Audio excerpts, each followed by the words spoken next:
Hi viewers, welcome to our channel.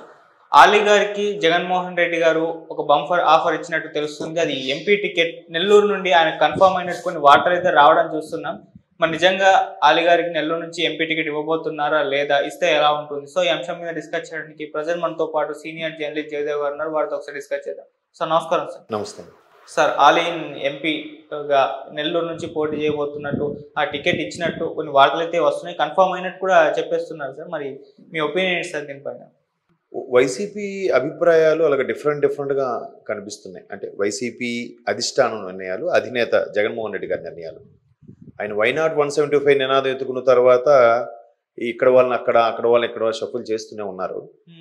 అయితే ఆలీ గారి అంశం గత వారం రోజులుగా వినిపిస్తుంది. ఎట్లా అంటే ఆలీ గారు ప్రాపర్ వాస్తవానికి రాజమండ్రిలో పుట్టి పెరిగారు కాబట్టి రాజమండ్రి అనుకునే సందర్భం ఉంది. మరోవైపు టీడీపీ జనసేన బీజేపీ అలయన్స్లో భాగంగా ఆ రాజమండ్రి ఏదైతే ఉందో నియోజకవర్గం అది బీజేపీకే కేటాయించే అవకాశం కనిపిస్తోంది.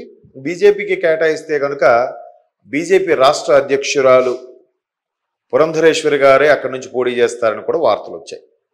అయితే 3 పార్టీల కూటమి కూడా బలంగా ఉంటుంది, ఇంకా ఆవిడకి తిరుగుండదు అనుకున్న నేపథ్యంలో లోకల్ స్థానికంగా లేదంటే ఎక్కడి నుంచైనా పోటీ చేయగల ఉండేవాళ్ళు కొద్దిమంది ఉంటారు. ముఖ్యమంత్రి జగన్మోహన్ రెడ్డి గారు కానీ లేదా బాగా ఇన్ఫ్లుయెన్స్ ఉన్న మంత్రులు కానీ అటువంటి కొద్దిమందే ఎక్కడి నుంచైనా పోటీ చేయగల అవకాశం ఉంటుంది. అందులో ఆలీ గారు ఒకరని వైసీపీ వాళ్ళు నమ్ముతున్నారు. సో కాబట్టి స్థానికంగా రాజమండ్రి అని అనుకున్నారు. కానీ మీరు చెప్తున్న వార్తల ప్రకారం ఆయన అందరికీ తెలిసిన వ్యక్తి. ఎందుకంటే అంతకుముందు కూడా నంద్యాల సీటు సంబంధించి కూడా ఇలాగే ఆలీ గారి పేరు ప్రస్తావనలోకి వచ్చింది. ఒకసారి కడప దర్గాకి కూడా ఆయన దర్శనానికి వెళ్ళినప్పుడు కూడా అప్పుడు కడపకు సంబంధించి కూడా ఒకసారి వార్త వచ్చింది. సో ఇప్పుడు లేటెస్ట్గా నెల్లూరు అని వినిపిస్తోంది.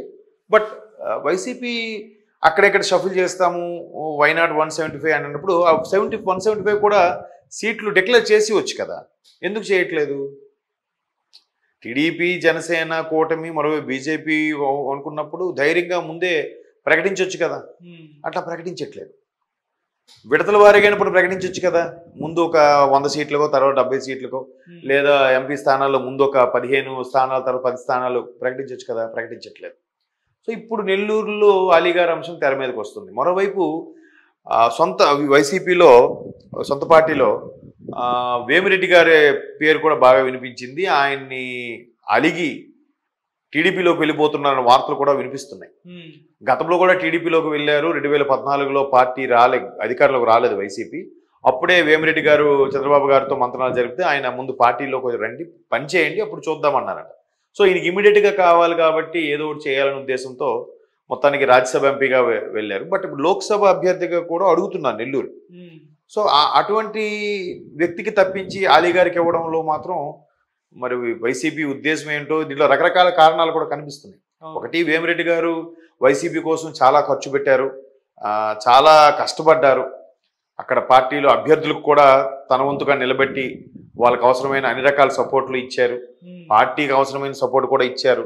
అట్లా ఇచ్చిన వ్యక్తికి కూడా ఎక్కడ సరైన గౌరవ స్థానం కల్పించబడలేదు అనేది, చిన్న నిర్లిప్తితో ఉన్నారు అనేది ఒక వార్త. అది ఇప్పుడు అదే వేమిరెడ్డి గారు మరలా ఇప్పుడు టీడీపీలోకి మరలా వెళ్ళబోతున్నారు అని కూడా తెలుస్తుంది. మరి టీడీపీలోకి వెళ్తే సీట్ దొక్కుతుందా, సీట్ ఇస్తారా ఎవరనేది కూడా క్వశ్చన్ మార్కే. ఇప్పటికే టీడీపీ జనసేన అలయన్స్ లో భాగంగా సమన్వయ కమిటీలు వేసి ఏ నియోజకవర్గం నుంచి అయితే ఈ అభ్యర్థి గెలిస్తే బాగుంటుంది అనుకుని ఇంకా ఒక కొలిక్కి రాని నేపథ్యంలో టీడీపీ జనసేన అలయన్స్ తో పాటు బీజేపీ కూడా కలవబోతుందని మరొక వార్త. ఆల్మోస్ట్ ఆల్ 80 to 90% ఓకే అయిపోయిందని కూడా చెప్తున్నారు. ఈ 22 మంగళవారం బుధవారాల్లోనే ప్రధాని గారు నుంచి మళ్ళీ ఫోన్ రావచ్చు, చంద్రబాబు గారు వెళ్ళొచ్చు అని కూడా వార్తలు వస్తున్నాయి. అది కాకపోతే ఈ మంత్ ఎండింగ్కి ప్రధాని గారే ఆంధ్ర వచ్చే అవకాశాలు ఉన్నాయి, వైజాగ్ వస్తున్నారు అన్నట్టు కూడా వార్తలు కొన్ని వినిస్తున్నాయి. సో అలాగైతే బీజేపీ కూడా ఈ జనసేన టీడీపీ కూటమిలో యాడ్ అవుతుంది. అలా యాడ్ అయినప్పుడు ఇంకాస్త టఫ్ అవుతుంది కదా. ఈ బీజేపీ కూడా కొన్ని సీట్లు కేటాయించాలి బేస్డ్ ఆన్ వాళ్ళ పర్సంటేజ్ ప్రకారం, వాళ్ళకి ఓటింగ్ పర్సంటేజ్ ఎంత ఉంది ఏంటని. లేదంటే సెంట్రల్లో ఒక పవర్ ఉండాలి, సెంట్రల్లో ఒక ఇది ఉండాలి. కాబట్టి రేపు పొద్దున ఎన్డీఏ గవర్నమెంట్ మరలా వస్తే ఎన్డీఏ కూటమిలో వీళ్ళు కూడా భాగస్వామ్యం అయితే వీళ్ళకి కూడా రేపు కేంద్ర మంత్రి పదవులు వచ్చే ఛాన్సెస్ ఉన్నాయి. అలాంటి సందర్భంలో వాళ్ళకి కొన్ని ప్రముఖ స్థానాలు బీజేపీ డిమాండ్ చేయొచ్చు, వాళ్ళకి ఇస్తారు. ఇచ్చినప్పుడు నెల్లూరు ఎవరి కోటాలో ఉంటుందో కూడా తెలియట్లేదు కదా. సో అదొక టెన్షన్ ఉంది. కాబట్టి వేమిరెడ్డి గారు అడుగు టికెట్కి అలీ గారికి ఇచ్చారా, కన్ఫర్మ్ అయిందా అనేది ఇంకా పూర్తి స్థాయిలో ఎక్కడ డిక్లేర్ చేయబడలేదు వైసీపీ ప్రభుత్వం నుంచి, అదే వైసీపీ పార్టీ నుంచి. బట్ మీరు అంటున్న దాని ప్రకారం చూస్తే అలీ గారు కొద్దిగా సినిమా ఇండస్ట్రీకి చెందిన వ్యక్తి, పైగా ఎవరితోనూ కూడా ఇబ్బందులు లేవు. ఈవెన్ పవన్ కళ్యాణ్ గారితో కూడా మంచి ఫ్రెండ్షిప్ ఉంది. పార్టీల పరంగా అభిప్రాయ భేదాలు వచ్చాయి, ఈయన ఒక పార్టీ ఆయన ఒక పార్టీ అనుకుని.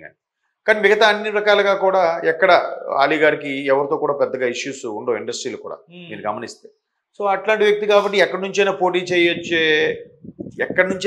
చేయించే ఇలాగా వైసీపీ ఆలోచిస్తే కనుక ఆయన కూడా సిద్ధమే.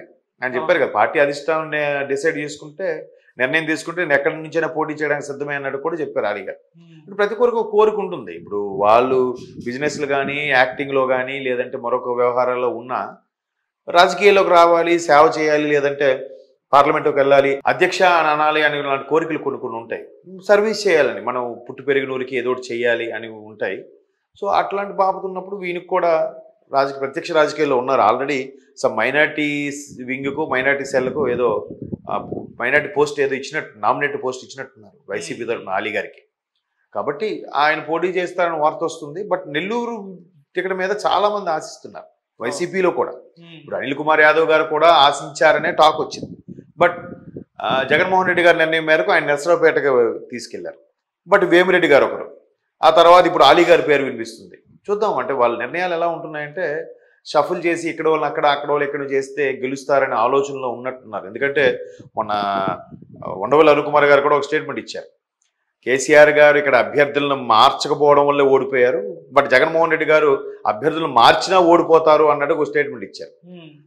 మార్చినా ఓడిపోతారు అనే దాన్ని పూర్తి స్థాయిలో మార్చకుండా కొన్ని మేజర్ పాయింట్లు మార్చి మరలా పార్టీ నుంచి వెళ్ళిపోయిన వెళ్ళి వెనక్కి తీసి బుజ్జగించి వాళ్ళనే పెట్టేలా ఆలోచన కూడా వైసీపీ కొంత చేస్తున్నట్టు కూడా వార్తలు వస్తున్నాయి.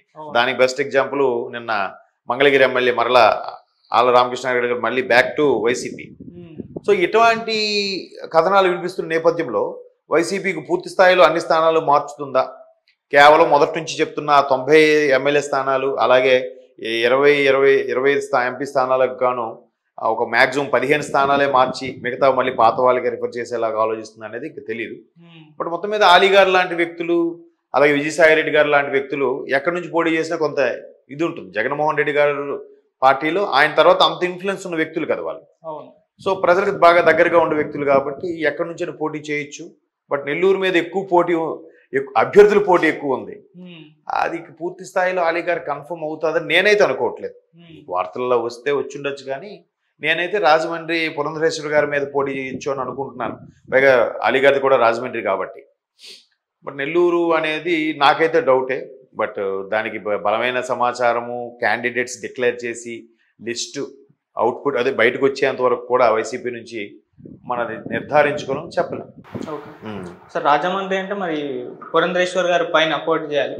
మామూలుగా ఎంపీ ఎలక్షన్స్ అన్నప్పుడు ఇండియా లెవెల్లో చూస్తారు, అక్కడ బీజేపీ పార్టీ నుంచి కాబట్టి వాళ్ళ మద్దతుదారులు అటు పురంధరేశ్వర్ గారి వైపే మొగ్గు చూపే అవకాశం ఉంటుంది. మరి అలీ గారికి అక్కడ గెలిచేంత ఇది ఉందంట. అదే స్థానికమైన అభ్యర్థి అనే ఒక చిన్న పాయింట్. అలీ గారు ఆయన చిన్నతనంలో వాళ్ళ ఫాదర్ ఒక టైలర్గా ఉండేటప్పుడు రాజమండ్రిలోనే ఉండేవారు. రాజమండ్రిలోనే మ్యాక్సిమం ఆయన చదువుకుంటూ చాలా తక్కువ, బట్ అక్కడే ఉండేవారు. మదరు పిల్లలు అందరూ కూడా వాళ్ళ ఫాదర్ ఎక్స్పైర్ అయిపోయిన తర్వాత కూడా అని చాలా సందర్భంలో ఆయన ఇంటర్వ్యూలో చెప్పారు. సో స్థానికుడు అనే ఒక చిన్న ఫీలింగ్ ఉంటుంది కదా. స్థానికుడు ఇప్పుడు జనరల్గా ఎలా ఉంటుందంటే షఫుల్ చేసేటప్పుడు కొంతమందికి ఒక ఫీలింగ్ ఉంటుంది. ఎట్లా అంటే ఎక్కడ నుండో వచ్చి వీడు మా మీద పెడితే మేము వీడు ఓటేయాలా, వీడు మా జిల్లావాడే కాదు, వీడు మా ఊరోడే కాదు అనే ఫీలింగ్స్, ఈగోస్ చాలామంది ఓటర్లకు ఉంటుంది. అలీ గారు వచ్చినప్పుడు ఖచ్చితంగా ఈయన మన స్థానికుడే, పర్లేదు ఎక్కడవాడే కదా ఓకేలే అని కొంత ఫేవరిజం ఉంటుంది కదా. కాబట్టి సినిమాకి సంబంధించిన నటుడు కాబట్టి అవ్వచ్చు అని ఒక చిన్న ఇది. మరోవైపు పురంధరేశ్వరి గారు కూడా సినిమా నేపథ్యం ఉన్న కుటుంబం నుంచి వచ్చిన ఆవిడే, ఎన్టీ రామారావు గారు అమ్మాయి కాబట్టి. సో రేపొద్దున క్యాన్వాసింగ్లో కూడా ఈ ఫేవర్గా ఎవరినైనా తీసుకొచ్చారనుకోండి సినిమాకి సంబంధించిన వాళ్ళు, టీడీపీకి సంబంధించిన కానీ, బీజేపీకి సంబంధించిన కానీ, జనసేనకు సంబంధించిన, అక్కడ అలీ గారికి పోటీగా వీళ్ళని పెట్టినట్టు ఉంటుందన్న ఆలోచన, మరి ఇంకా ఇతర ఆలోచనలో తెలియదు కానీ పురంధరేశ్వర గారికి అక్కడ నుంచి కన్ఫర్మ్ అంటున్నారు. ఒకవేళ అలాగానైతే ఇంకా ప్రత్యామ్నాయం ఇంకేం లేదు, అలీ గారు ఒక్కరే కనిపిస్తున్నారు. స్థానికుడు, పైగా ఎంతో కొంత ఎవరితో కూడా వివాదాలు ఇవి లేని వ్యక్తి కాబట్టి ఆయన ఒక్కడే కనిపిస్తున్నాడు. సో అందుకు రాజమండ్రి అయితే బెటర్ అని నా ఫీలింగ్. బట్ నెల్లూరు అనే వార్తలు కూడా చెప్పలేం. వైసీపీ అధిష్టానం ఎటువంటి నిర్ణయం తీసుకుంటే దానికే కట్టుబడి ఉంటా అన్నారు కాబట్టి ఒక నెల్లూరు అయితే నెల్లూరు, నంద్యాల అయితే నంద్యాల, రాజమండ్రి అయితే రాజమండ్రి ఇచ్చి అలీ గారు పోటీ చేయొచ్చు. ఎక్కడి నుంచి పోటీ చేసినా ప్రభుత్వ వ్యతిరేకత కొంత ఉంది కాబట్టి ఎట్లా ఉంటుంది అనేది చెప్పలేం.